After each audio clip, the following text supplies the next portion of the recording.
Assalamualaikum warahmatullahi wabarakatuh. Selamat pagi, salam dan bahagia. Kepada Bapak Kepala Sekolah yang saya hormati, Bapak Ibu Guru yang saya hormati, serta teman-teman siswa dan siswi yang saya sayangi. Pertama-tama, marilah kita panjatkan puji syukur kehadirat Allah Subhanahu wa Ta'ala yang senantiasa memberikan kenikmatan serta hidayah kepada kita semua sehingga kita dapat berkumpul pada pagi hari ini. Pada kesempatan kali ini, saya akan membahas tentang bagaimana menjaga keberagaman budaya di negara kita.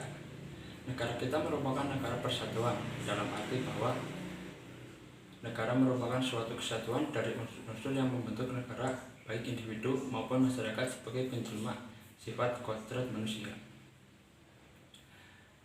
Hakikat negara persatuan bahwa negara adalah masyarakat itu sendiri. Masyarakat pada hakikatnya mewakili diri pada penyelenggara negara, menata dan mengatur diri dalam mencapai tujuan hidupnya. Dalam hubungan ini, negara tidak memandang masyarakat sebagai suatu objek yang berada di luar negara, melainkan sebagai sumber genetik dari dirinya. Negara kita merupakan negara yang terkenal dengan keberagaman ras, suku, agama, dan budaya. Keberagaman ini justru membuat negara kita menjadi sangat spesial. Orang yang berbeda budaya maupun ras bisa saling hidup berdampingan satu sama lain. Bahkan indahnya bersamaan di tanah air mendapat banyak pujian dari negara lain. Keberagaman ini juga didukung oleh pemerintah sejak dulu. Moto atau semboyan kita adalah Bhinneka Tunggal Ika, yang artinya berbeda-beda tetapi tetap satu jua. Menjadi bukti bahwa negara kita memang memiliki semboyan sejak dulu. Terbukti sampai saat ini kita bisa hidup berdampingan meskipun berbeda ras, suku, agama, dan budaya.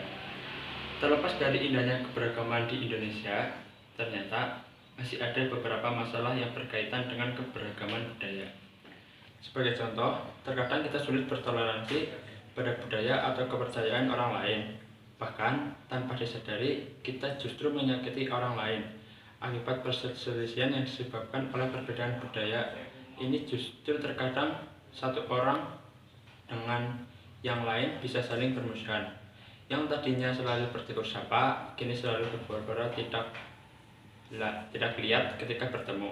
Jika masalah ini dibiarkan berlarut-larut, bukan tidak mungkin jika suatu hari akan timbul perpecahan. Masalah keberagaman ras juga sering terjadi. Salah satunya adalah tindakan mengejek ras dengan teman-teman dekat. Awalnya, mungkin ejekan soal ras ini hanya bersifat bercanda, tetapi jika dibiarkan terus-menerus, kita jadi terlihat seperti mengotak-atik antar perbedaan dan keberagaman. Keberagaman merupakan aset dan sumber daya yang perlu dikembangkan. Semua itu merupakan kekayaan bangsa kita sendiri, asalkan kita saling menghormati dan menghargai adanya perbedaan dan keberagaman tersebut. Dalam sejarah negara kita sering terjadi tentang perpecahan, belah, persatuan, dan kesatuan. Salah satunya yaitu yang dilakukan oleh Partai Komunis Indonesia atau PKI.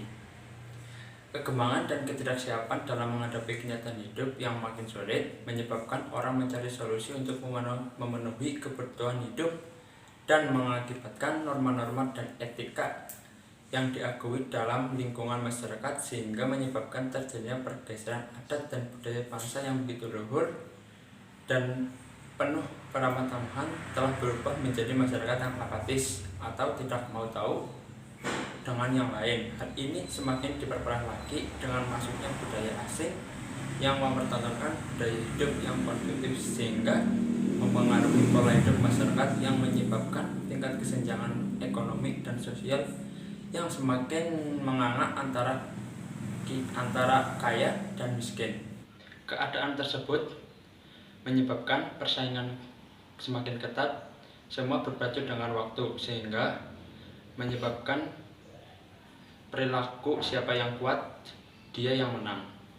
Faktor transformasi dalam budaya masyarakat menunjukkan pada ketidaksiapan masyarakat dalam menghadapi arus modernisasi dan globalisasi yang dianggap sebagai tekanan luar biasa yang membuat keadaan masyarakat tegang terus-menerus.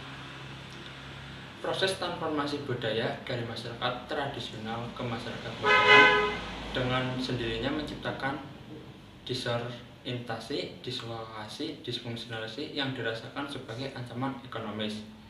Oleh sebab itu, masyarakat miskin akan semakin miskin dan menyebabkan masyarakat yang kaya akan semakin kaya. Baiklah pidato yang dapat saya sampaikan, saya kira sudah cukup. Bila ada salah kata, mohon dimaafkan. Wassalamualaikum warahmatullahi wabarakatuh. Salam.